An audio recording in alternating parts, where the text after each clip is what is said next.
আমার ননাস মারা যাওয়াতে আপনারা অনেকে বলেছেন যে আপু তোমরা তার শ্বশুরবাড়ির বিরুদ্ধে মামলা দাও। সমস্যাটা আসলে এই জায়গাতেই, আমি আমার হাজবেন্ড সহ মানে পুরো পরিবারের কিন্তু সকলেই এটাই চাচ্ছি আমার ভাসুর দেবররা, শুধুমাত্র একজন ছাড়া, সে হচ্ছে আমার শ্বশুর আব্বু।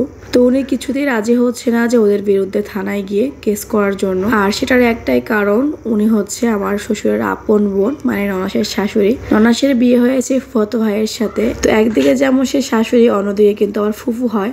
তো নিজের ভাইয়ের মেয়েকে আসলে এভাবে অত্যাচার করাটা সত্যি খুব অমানবিক। শুরুতে আপুকে বিয়ে দেওয়ার জন্য ও বাড়িতে কেউ রাজি ছিল না, তো অনেক কষ্টে হচ্ছে গিয়ে আমার শাশুড়ি মাকে রাজি করিয়েছে। বিয়ের 1 বছর কিন্তু উনি ভালোই ছিল। তো যখন ভাইয়া বিদেশ গেল, তো ওর পর থেকে আসলে তাদের চাহিদা বলেন, আপুর উপর অত্যাচার বলেন, সবটা আস্তে আস্তে বেড়ে যায়। আর এই ননাসের শাশুড়ির জন্য বিয়ের পরে আমাকে অনেক কথা শুনতে হয়েছে শ্বশুর বাড়িতে। একদিকে যেহেতু উনি ননাসের শাশুড়ি, আবার অন্যদিকে কিন্তু উনি আমাদের ফুফু শাশুড়ি হন।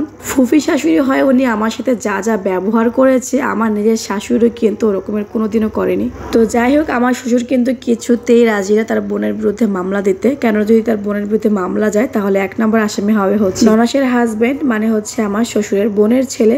তো সে চাচ্ছে তার বোনের ছেলে এবং তার বোনকে জেল খাটাতে। আমরা আমার শ্বশুরকে প্রশ্ন করি যে আব্বু, ওনারা তো আপনার মেয়েকে মেরে ফেলেছে, আর এইটা কেন বললাম আপনারা একটু পরে জানতে পারবেন। তো ওনারা যেহেতু আপনার মেয়েকে মেরে ফেলেছে, তাহলে আপনি তাদের বিরুদ্ধে কোনো রকমের আইনি ব্যবস্থা কেন নেবেন না? আমার শ্বশুরের একটাই কথা যে দেখো, আমার মেয়ে তো চলেই গিয়েছে দুনিয়া ছেড়ে, এখন চাচ্ছি না আমার বোনের সাথে সম্পর্ক খারাপ করতে। এটাই আমার একমাত্র বোন, আমি কিছুতেই আমার বোনকে জেলে পাঠাতে রাজি না। মানে আমার শ্বশুরের কিন্তু একটাই বোন, মানে আমাদের কিন্তু একটাই ফুফি শাশুড়ি। এইদিকে আমার হাজবেন্ডেরও কিন্তু একমাত্র বোন ছিল, যে আপু এখন মারা গিয়েছে। তো শ্বশুরের কথা না শুনেও কিন্তু আমরা তারপর থানায় গিয়েছিলাম, গিয়ে ওনাদের আমরা জিডি করে এসেছি।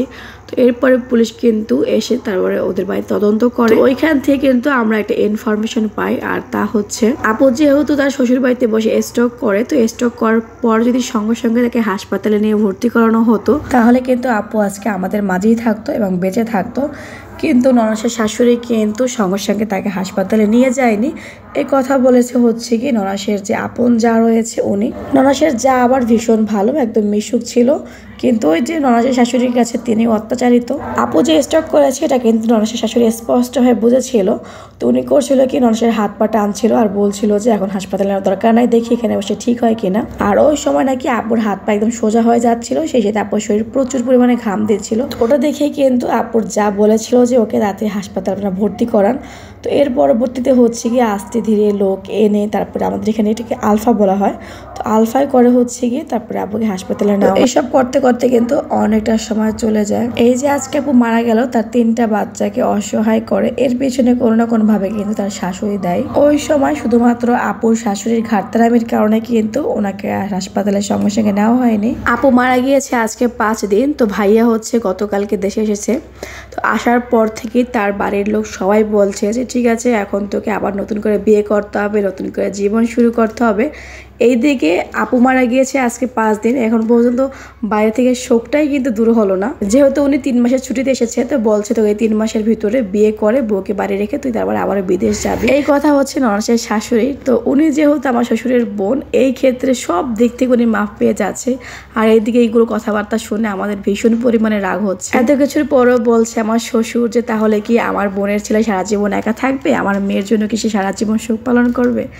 মানে কি একটা অবস্থা। তো এই বিষয়টা নিয়ে দেখা গেছে যে বাড়াবাড়ি করলে কিন্তু আমার শ্বশুরের সাথেই কিন্তু তার ছেলেদের একটা মনোমালিন্য তৈরি হবে। এই কারণে বললাম ঠিক আছে, যে চলে যাবার চলে গিয়েছে, এর বিচার আল্লাহ করবে, এই ভেবেই কিন্তু আমরা সবটা আল্লাহর উপর ছেড়ে দিলাম। বিয়ে করার ছেলেকে যখন নতুন বউ আসবে, আমার ননাসের মতো মেয়ে তারা কোনোদিনও পাবে না, তখন ওই বই তাদেরকে বুঝিয়ে দেবে। আল্লাহ যদি আমাকে বাঁচিয়ে রাখে, দেখবো না সামনে কি হয়, আর আপনাদেরকে আপডেট আমি জানাবো। তো মাঝে একটা কথা বলে রাখি, এখন কিন্তু আমরা আছি রেস্টুরেন্টে। তো এখন আপনারা বলতে পারেন যে আপু তোমার ননাস মারা গিয়েছে আর তুমি আসছো রেস্টুরেন্টে খেতে। আপনারা আমার ভয় শুনে বুঝতে পারছেন কি না আমি জানি না, আমি কিন্তু খুবই অসুস্থ। সেই সাথে আমার যে বাবু, ওর ভীষণ পরিমাণে জ্বর ঠান্ডা লাগছে। আমরা যে ডাক্তার দেখাই, তো উনি হচ্ছে সন্ধ্যা 7টার সময় বসে। তো 7টার সময় আমরা ডাক্তারের কাছে গিয়েছিলাম, প্রচুর পরিমাণে ভিড়, সিরিয়ালে বসে থাকতে হয়েছে। এমন করতে করতে কিন্তু আমাদের রাত প্রায় 11টার মতো বেজে যায়। অ্যান্টিবায়োটিক সহ কিন্তু বাবাকে অনেকগুলো ওষুধ দেওয়া হয়েছে, আর আমিও যেহেতু ডাক্তার দেখিয়েছি, তো হাসপাতাল থেকে যখন আমরা বের হই তখন দেখি যে 12টা বাজতে আর মাত্র 5 মিনিট বাকি আছে। ওইদিকে কিন্তু আমার অসুস্থতার কারণে আমি রান্না করতে পর্যন্ত পারিনি। তো বাসায় গিয়ে কি খাবো, কি রান্না করব, যেহেতু আমার শরীর ভালো না আর বাবু অসুস্থ, তো এই কারণে আসলে আমরা খুঁজতে খুঁজতে রেস্টুরেন্টে চলে আসি। আর আশেপাশে কিন্তু অনেকগুলো রেস্টুরেন্ট ছিল, সবগুলো বন্ধ হয়ে গিয়েছে এবং ওদের রেস্টুরেন্টে খাবারও শেষ পর্যায়ে। তো এরপরে কি করবো আমরা না ভেবে একটা রেস্টুরেন্ট ঢুকে গিয়েছি। এখানে আসলে খাবারের মতো তেমন কিচ্ছু ছিল না, সারাদিনে শুধুমাত্র আমি একটা নুডলস খেয়েছিলাম আর চা বিস্কুট। তো ওই যে রান্না করে নিয়ে বললাম, এই কারণে তো এই কারণে ভেবেছিলাম যে রেস্টুরেন্টে গিয়ে কিছু একটা ভারী খাবার খেলে হয়তো পেট ভরবে, কিন্তু কি আর করা, ভারী খাবার আসলে পাইনি, ওদের খাবার শেষ হয়ে গিয়েছিল, যার কারণে আমরা 6টা স্প্রিং রোল এবং শর্মা নিয়েছিলাম। এমন অবস্থা আমরা রেস্টুরেন্টে আসবো, খাবো, আনন্দ উল্লাস করবো, এরকমের আসলে আমরা অবস্থাতেই নেই। গতকালকে ভিডিওটাতে আপনারা অনেকেই বলেছেন যে আপু তোমার ননাস মারা গিয়েছে আর তোমরা কিনা মাছ গোস্ত খাচ্ছ। আমি ভিডিও শেষের দিকে বলে দিয়েছিলাম যে ওটা হচ্ছে কি ওই দিনের ভিডিও না, আমার কাছে কোনো ভিডিও ক্লিপ ছিল না, বিদায় হচ্ছে আমি ওই ভিডিওটা ওখানে অ্যাড করেছিলাম। আর যদি আরও বাজেভাবে লিখেছে, তো ভাই আমি কি করতাম বলেন, এখানে আমার হচ্ছে কি আমার ননাস মারা গিয়েছে, আমি গিয়ে কি সেইগুলো ভিডিও করতাম যে কে কীভাবে কান্না করছে অথবা আমরা কীভাবে শোক পালন করছি?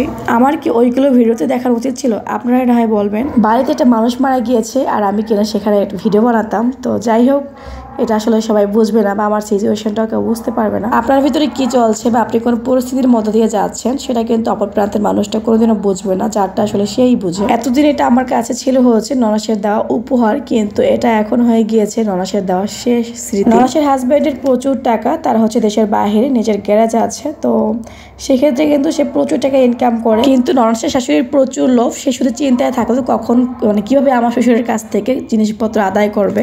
নিজের কাছে যত দামি জিনিস বা ভালো জিনিস থাকুক না কেন, পরোটার প্রতি তাই সবসময় লোভ একটু বেশি। আমাদের বিয়ের পরে যখন তাদের বাড়িতে প্রথম গিয়েছিলাম তখন আমার ননাস আমাকে এই রিংটা উপহার দিয়েছিল।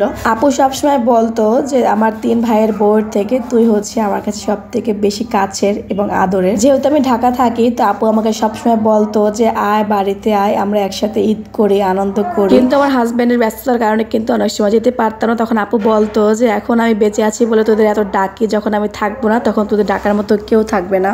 এটা সত্যি কথা, শ্বশুরবাড়ি ছাড়া কিন্তু আমাদের যাওয়ার মতো কোনো জায়গা নেই। মাঝে মাঝে আমার ননাসের বাড়িতে যেতাম বেড়াতে। এই কোরবানিতে কিন্তু আসলে কেউ আর বলবে না যে তাড়াতাড়ি বাড়িতে আয়, একসঙ্গে আমরা ঈদ করব। আসলে ভাইরা ভাইদের মতো থাকে, কিন্তু বোনদের সবসময় ভাইদের প্রতি একটা আলাদা টান থেকেই যায়। কেননা বোনদের ভিতরে আসলে মায়া মহব্বতটা অনেক বেশি, যেটা ভাইদের মধ্যে আসলে খুবই কম আছে, তবে খুবই কম বোনদের তুলনায়। আপুর দেওয়া রিংটা আমার হাতে কেমন লাগছে আপনারা অবশ্যই কমেন্ট করে জানাবেন। আংটিটা কিন্তু মোটামুটি আমার হাতে ভালো মানায়, সবাই বলেছে, আর এটা খুবই মজবুত। আর সব থেকে বড় কথা এটাই হচ্ছে আপুর দেওয়া আমার কাছে শেষ স্মৃতি। আজকে ভিডিওটি এই পর্যন্ত। যদি ভিডিওটি ভালো লাগে থাকে তাহলে প্লিজ লাইক, কমেন্ট এবং শেয়ার করে দেবেন। আল্লাহ হাফেজ, আসসালামু আলাইকুম।